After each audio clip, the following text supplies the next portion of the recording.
Welcome. This is Rozani, and today I'm working on some ornaments in the rough. All of my sculpture is rough, especially when it gets started. And I'm sure those of you who have seen my videos before have noticed that I always start with a lump, usually a crumpled or several crumpled pieces of paper to get me started. And that's what this is. And it is so very light that when it's dampened, you could just press in the features. And that's what I'm doing here with a little nail, just making some indentations. And the more that I wet it, the easier it becomes to sculpt. Simple sculpts. Now I'm going to start off very simply with the basics, which most of you already know. So if this is boring, just bypass it. But if you find it interesting, this video will be a little bit lengthy. But you get the idea here with adding these little shapes. They're just basic little shapes that I add here and there. Now, this one starts out looking quite young. And the thing is, you can decide as you go if you want to make it youthful, if you want to make it an elder, if you want it to be funny, if you want it to be serious. And you could change the expression around as well as the costume accessories. Now this one, because of the shape of the starter piece itself, you'll be able to see how it will affect the rest of this little sculpt. So let's keep going. Now I'm adding in all of the little basic shapes there, pressing in, and I like to cover them with paper strips. You can use the tissue paper, gift wrap tissue, or copier paper works very nicely. And it helps to hold the crumpled paper in place. You see, I just added right there.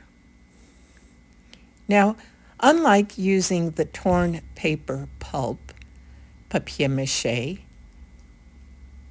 I form the pulp in my hands by just mixing these softer papers with the liquid starch, and it makes them easy to manipulate.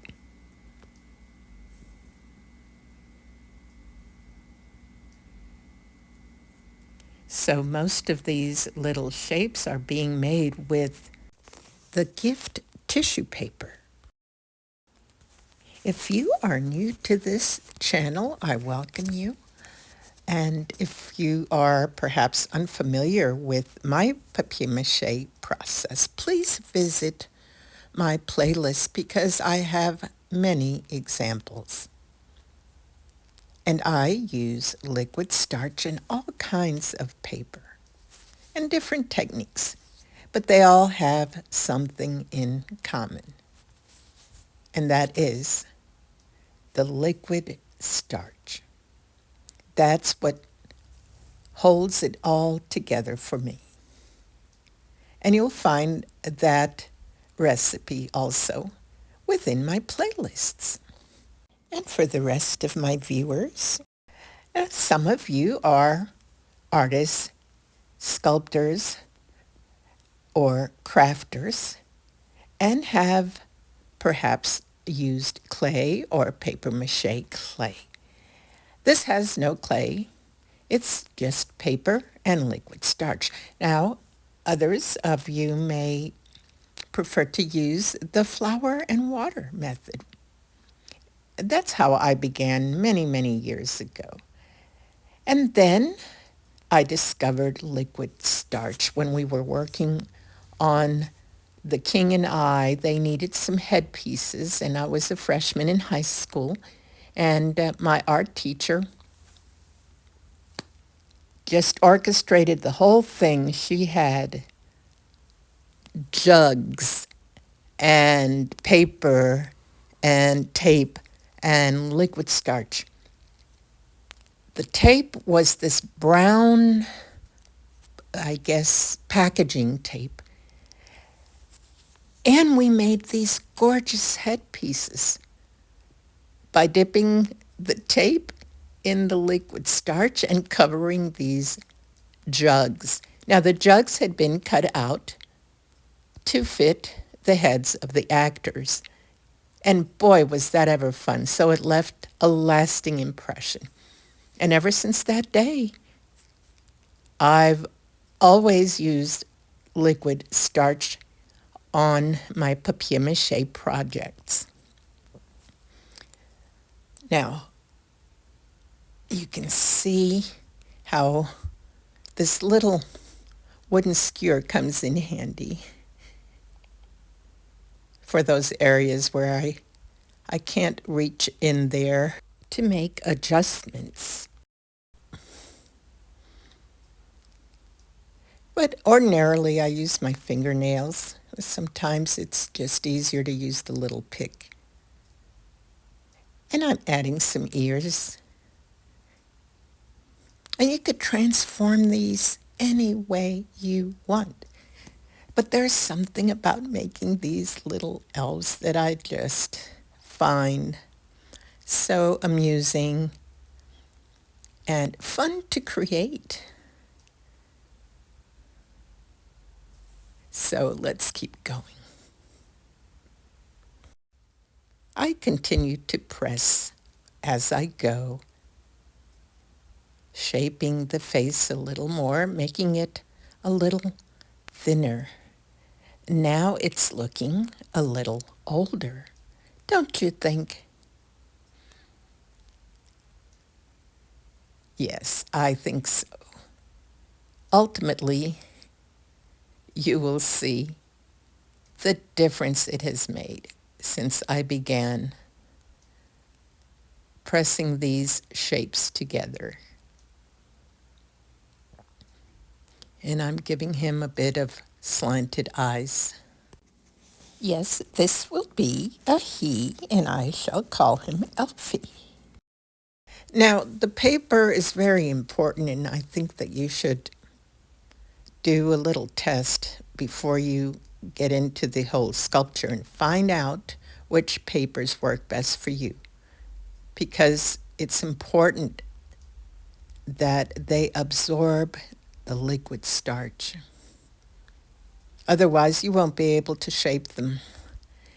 They have to be able to be sculpted, shaped, pressed, very similarly to clay.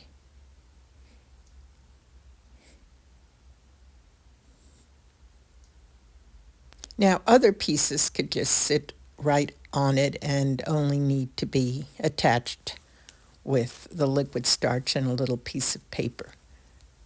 But others actually will be sculpted.